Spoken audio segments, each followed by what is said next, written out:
Hello बच्चों, तो आज की इस वीडियो में हम बात करेंगे सब्स्टिट्यूशन मेथड से linear equations two variable questions को कैसे पढ़ें। जी हाँ, लीनियर इक्वेशंस टू वेरिएबल के सॉल्विंग करने के जो तरीके हैं, एक हो गया सब्स्टिट्यूशन मेथड, एक हो गया एलिमिनेशन मेथड और हो गया क्रॉस मल्टीप्लिकेशन मेथड। तो आज की इस वीडियो में जो लोग बात करेंगे वो होगा सब्स्टिट्यूशन मेथड। इसमें हम लोग कैसे सॉल्व करेंगे इसको ध्यान से देखिए। तो यहाँ पर एक क्वेश्चन दिया हुआ है जिसमें दो इक्वेशन है, ठीक है। इक्वेशन नंबर 1 और ये इक्वेशन नंबर 2। तो करना क्या रहता है सब्स्टिट्यूशन मेथड। दो इक्वेशन है, आप किसी भी एक इक्वेशन से सपोज कर लेते हैं कि इक्वेशन 1 लेते हैं, तो उसमें से x को या तो y के टर्म में लिखेंगे या फिर y को x के टर्म में लिखेंगे। मतलब ये हुआ कि अब हम लिखते हैं फ्रॉम इक्वेशन 1, इस इक्वेशन 1 को लेते हैं 2x plus 3y is equal to 7। अब क्या करते हैं, इस 3y को राइट हैंड पे ले जाते हैं। This implies 2x is equal to 17 minus 3y। अब हमें x का वैल्यू निकालना है, तो 2 से इसको डिवाइड कर दें। This implies x is equal to 17 minus 3y upon 2, और इसका कुछ हम लोग नाम रखते हैं। क्या नाम रख दिए? Equation number 3। अब ध्यान दीजिएगा करने वाले क्या है। हम लोग ये जो x का वैल्यू आया और इसको हम कहाँ से लाए थे? इक्वेशन नंबर 1 से। तो जो x का वैल्यू आया ना, उसको हम लोग इक्वेशन नंबर 2 में पुट करेंगे। इक्वेशन नंबर 2 में पुट करेंगे, 1 में नहीं पुट करना है। कहाँ पुट करेंगे? इक्वेशन नंबर 2 में पुट करेंगे, ठीक है। तो ऑन पुटिंग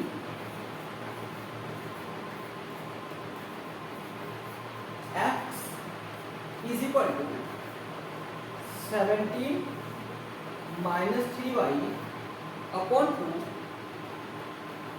इन इक्वेशन 2 भी। तो इस x के वैल्यू को इक्वेशन नंबर 2 में पुट करते हैं। तो जहां भी x आपको दिखाई दिया होगा उसकी जगह पे लिखेंगे 17 माइनस 3y अपॉन 2, लिखिए minus 2y is equal to 6, ठीक है। इसे हम लोग आगे बढ़ाने वाले हैं। दिस इंप्लाइज, अब क्या होगा, ये 3 इस 17 के साथ मल्टीप्लाई हो जाएगा। तो 17 इंटू 3 कितना हो गया? 51। फिर क्या होगा, ये 3 इस 3y के साथ मल्टीप्लाई हो जाएगा। दैट मीन्स 3 इंटू 3 9 अपॉन 2, ठीक है। फिर क्या लिखा हुआ है? माइनस 1 इज इक्वल टू, ठीक है बच्चों, समझ में आ रहा है तब तक? अब क्या करेंगे हम लोग? अब हम लोग एलसीएम लेंगे। तो एलसीएम किसका लेंगे? देखिए यहाँ पर कुछ नहीं है तो 1 तो हो गया। दिस इंप्लाइज, नीचे लिखिए, तो ऊपर में क्या ही रहेगा? क्या? 51 माइनस 9y, और ये 2 से मल्टीप्लाई हो जाएगा, मीन्स होगा minus 4y is equal to 6।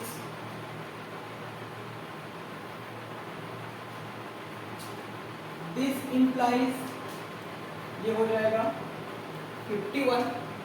अब ध्यान दीजिए -9y एंड -4y, तो ये दोनों तो ऐड हो जाएगा -13y upon 2 is equal to 6। अब हम क्रॉस मल्टीप्लाई करेंगे। क्या करेंगे? Cross multiply. This implies 51 minus 13y is equal to 6 into 2 12 हो गया। अब क्या करेंगे?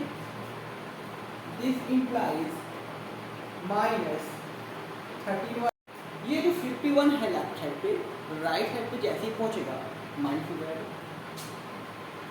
-51।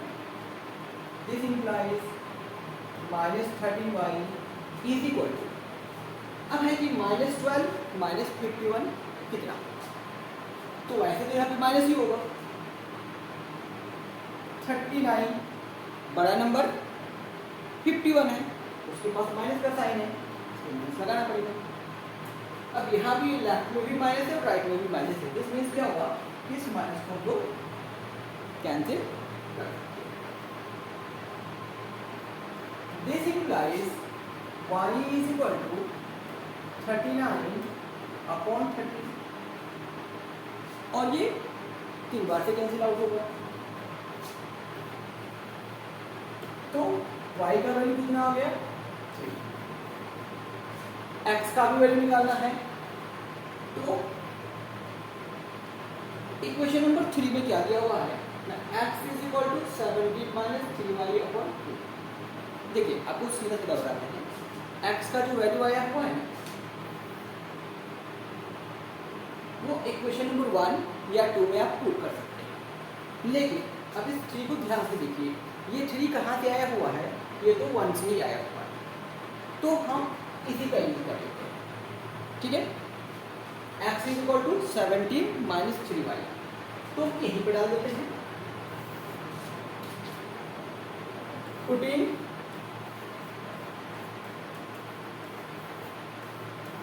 x is equal to, sorry हम लोग y का वैल्यू निकालेंगे,